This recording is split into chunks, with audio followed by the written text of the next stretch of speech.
کیا ہر گولی ایک جیسا ڈیمیج کرتی ہے؟ کیوں کچھ بلٹ صرف چھوٹا سوراخ بناتی ہے اور کچھ پورے ٹشو کو تباہ کر دیتی ہے؟ آج ہم دیکھیں گے مختلف کیلابرز کے امپیکٹ اور ان کے افیکٹس، وہ بھی ڈیٹیل میں۔ بلٹ کا ایفیکٹ صرف اس کے سائز پر ڈیپینڈ نہیں کرتا، بلکہ ویلاسٹی، انرجی، ڈسٹنس اور بلٹ ڈیزائن بھی بہت اہم ہوتے ہیں۔ چھوٹا کیلابر تیز ہو سکتا ہے، جبکہ بڑا کیلابر زیادہ سٹاپنگ پاور رکھتا ہے۔ 38 اسپیشل ایک کلاسک ڈیفینسو کیلابر مانا جاتا ہے۔ اس کی ویلاسٹی مادریٹ ہوتی ہے اور یہ لمیٹڈ ٹشو ڈیمیج کرتا ہے۔ یہ کنٹرول میں آسان سمجھا جاتا ہے۔ 357 میگنم زیادہ طاقتور اور زیادہ ویلاسٹی رکھنے والا راؤنڈ ہے۔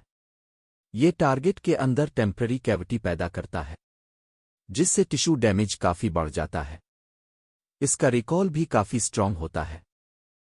45 آٹو اپنی ہیوی بلٹ کی وجہ سے مشہور ہے۔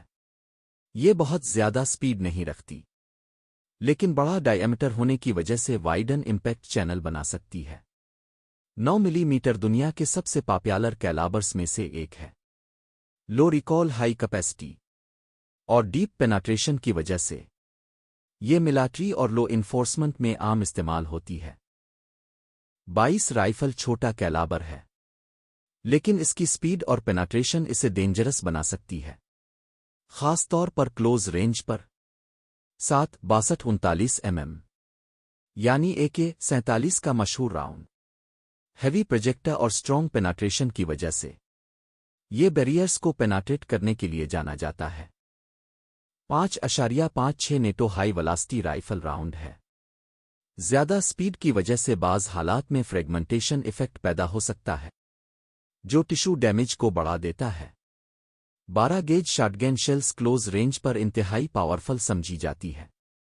ملٹیپل پیلٹس مختلف ٹریجیکٹریز میں ٹریول کرتے ہیں، جس سے امپیکٹ ایریا وسیع ہو جاتا ہے۔